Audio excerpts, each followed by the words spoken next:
जय हिंद दोस्तों आज का जो सेशन है ये दूसरा प्रैक्टिस सेट है। एक प्रैक्टिस सेट खत्म हो चुका है, ये दूसरा प्रैक्टिस सेट है जिसमें हम लोग फिर 10 क्वेश्चन देखेंगे। आज का जो 10 क्वेश्चन बनने वाले हैं एग्जाम के व्यू से। तो चलिए पहला क्वेश्चन देखते हैं। महाबोधि मंदिर यूनेस्को में कब शामिल किया गया? तो महाबोधि मंदिर यूनेस्को में कब शामिल किया गया? तो सबसे पहले यूनेस्को की स्थापना कब हुई? यूनेस्को की स्थापना 16 नवंबर 1945 को यूके यानी इंग्लैंड यूनाइटेड किंगडम में स्थापित हुआ। यूनाइटेड किंगडम के लंदन शहर में यूनेस्को की स्थापना हुई। ठीक है, अब क्वेश्चन है कि महाबोधि मंदिर यूनेस्को में कब शामिल हुआ? तो 2002, पहला ऑप्शन ही सही होगा। 2002 में महाबोधि मंदिर को शामिल किया गया। 2003 में, उससे पहले 1993 देखते हैं। 1993 में दो चीज़ों को शामिल किया गया। एक तो हुमायूं का मकबरा, 1993 में हुमायूं का मकबरा और कुतुब मीनार ये दो चीज़ों को शामिल किया गया। ये दोनों के दोनों दिल्ली में है, का है दिल्ली में है। ठीक है, 2003 में भीमबेटका की गुफाओं को शामिल किया गया। किसको? भीमबेटका की गुफाओं को 2003 में भीमबेटका की गुफाओं को शामिल किया गया। भीमबेटका की गुफाएं को शामिल किया गया 2003 में। ये कहाँ है? तो मध्य प्रदेश में। भीमबेटका की गुफाएं कहाँ है? मध्य प्रदेश में है। अगला जो है 2004 में दो चीज़ों को शामिल किया गया। 2004 में दो चीज़ों को शामिल किया गया। पहला शिवाजी टर्मिनल, छत्रपति शिवाजी टर्मिनल।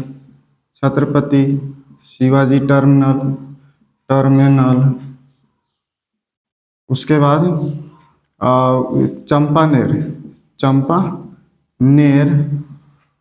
चंपानेर पावागढ़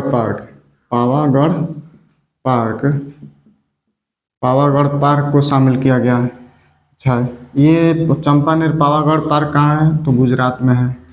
गुजरात में याद रखना है, किसी भी चीज़ को भूलना नहीं है। इस प्रैक्टिस सेट के एक एक शब्द को याद रखना है। चंपानेर पावागढ़ पार्क। अच्छा, छत्रपति शिवाजी टर्मिनल किस राज्य में है?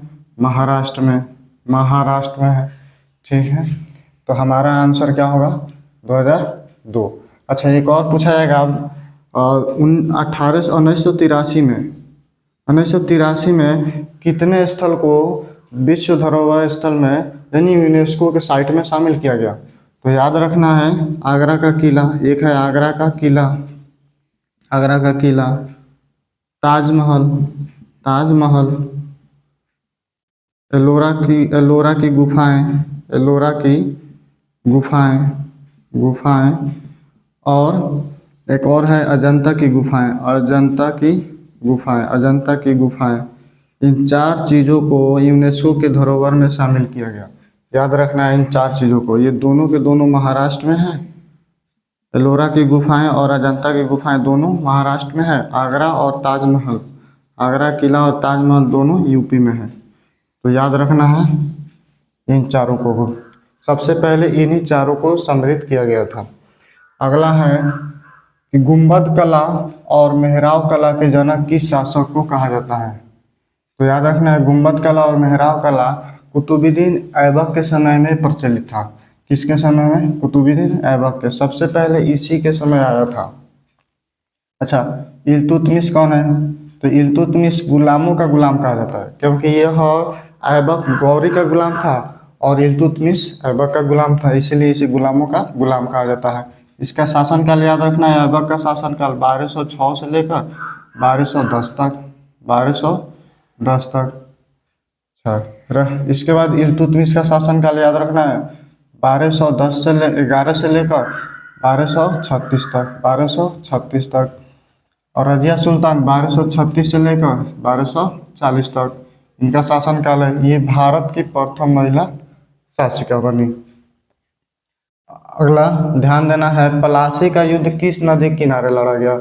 ये मोस्ट इम्पोर्टेंट क्वेश्चन है कि पलासी का युद्ध किस नदी किनारे लड़ा गया। हुगली, हुगली नदी किनारे, हुगली नदी किनारे। याद रखना है, इसी को भागीरथी कहते हैं, भागीरथी, भागीरथी हुगली नदी किनारे लड़ा गया था। पलासी का युद्ध जो हुआ था कब हुआ था, याद रखना है 23 जून। कब हुआ था, 23 जून। इधर लिखते हैं, इसको साफ कर दे पहले।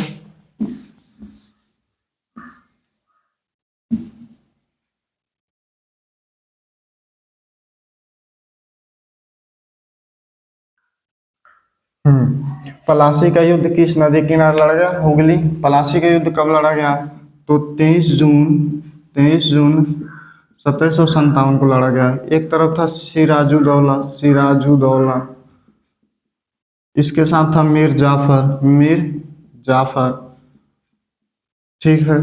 दूसरी वर्सेस दूसरी तरफ कौन था, तो ईस्ट इंडिया कंपनी। और ईस्ट इंडिया कंपनी को लीड कौन कर रहा था, क्लाइव, क्लाइव, ठीक है, याद रखना है। और इस युद्ध में क्लाइव की जीत होती है, यानी ईस्ट इंडिया कंपनी की जीत होती है, और सिराजुद्दौला की हार होती है, ठीक है। अगला क्वेश्चन है, कौन सा अनुच्छेद राष्ट्रपति के निर्वाचन से संबंधित है। राष्ट्रपति के निर्वाचन से संबंधित, तो सबसे पहले सभी आर्टिकल को देखते हैं। एक बहुत पुराना ट्रिक है राष्ट्रपति को लेकर, पकानी कोका द्वयोदशम, पकानी कोका द्वयोदशम। आर्टिकल ये 52 हो गया,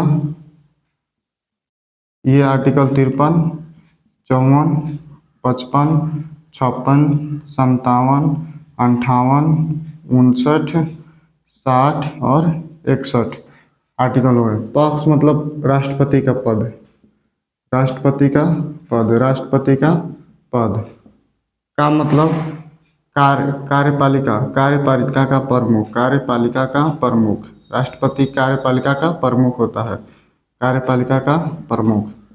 अगला है निर्वाचन, यही है निर्वाचन, यही हमारा आंसर होगा, निर्वाचन। राष्ट्रपति का निर्वाचन कैसे होता है, तो क्वेश्चन क्या है, और कौन सा अनुच्छेद राष्ट्रपति के निर्वाचन से संबंधित है, अनुच्छेद 54। अनुच्छेद 54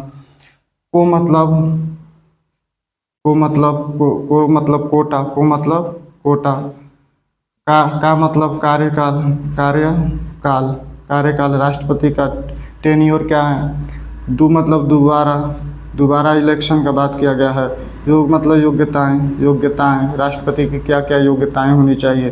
द मतलब दशाएं, क्या क्या दशाएं होनी चाहिए। स मतलब शपथ, राष्ट्रपति की शपथ। और म मतलब महाभियोग, महाभियोग, राष्ट्रपति पर महाभियोग।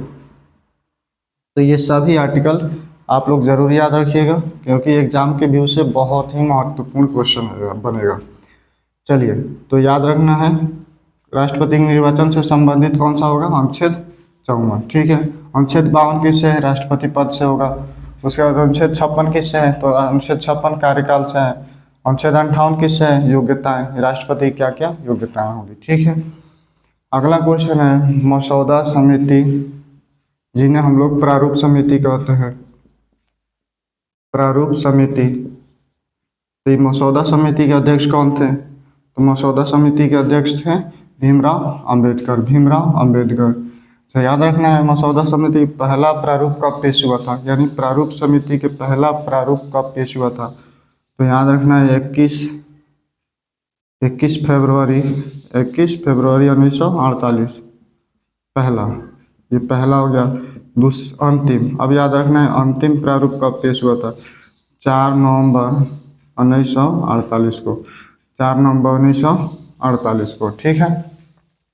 चलिए साफ कर दे पहले, इसको लिखने में सुविधा होगी।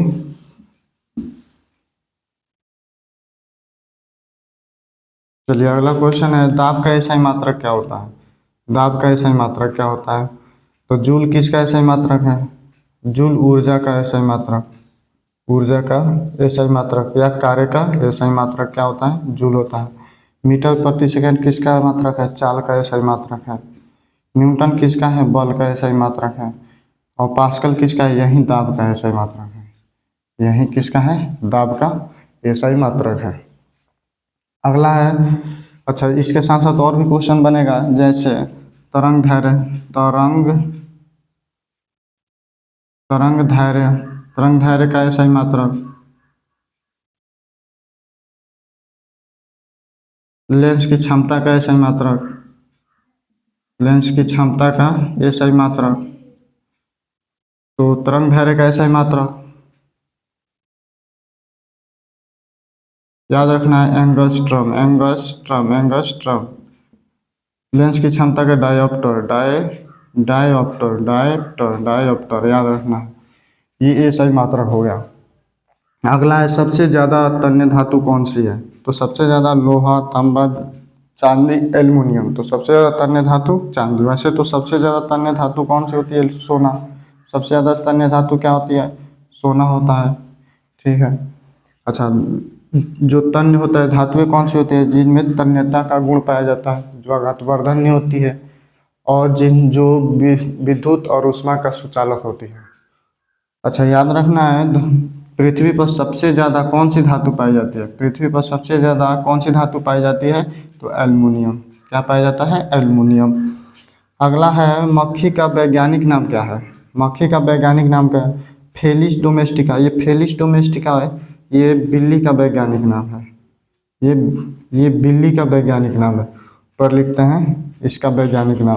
फेलिस डोमेस्टिका किसका वैज्ञानिक नाम है, तो बिल्ली का फेलिस डोमेस्टिका। अच्छा, अगला है मास्का डोमेस्टिका, यही हमारा आंसर होगा।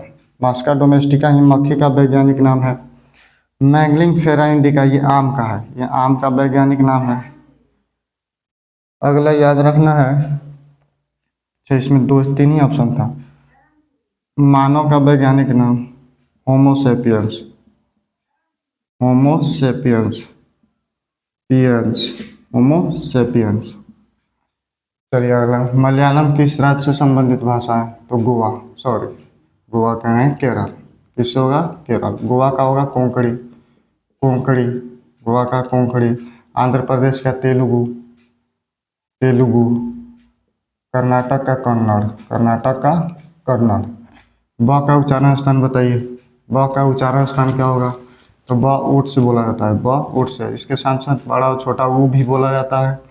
मूर्धा से ट वर्ग एवं टठ पूरा बोला जाता है। उसके बाद मूर्धन्य से भी बोला जाता है।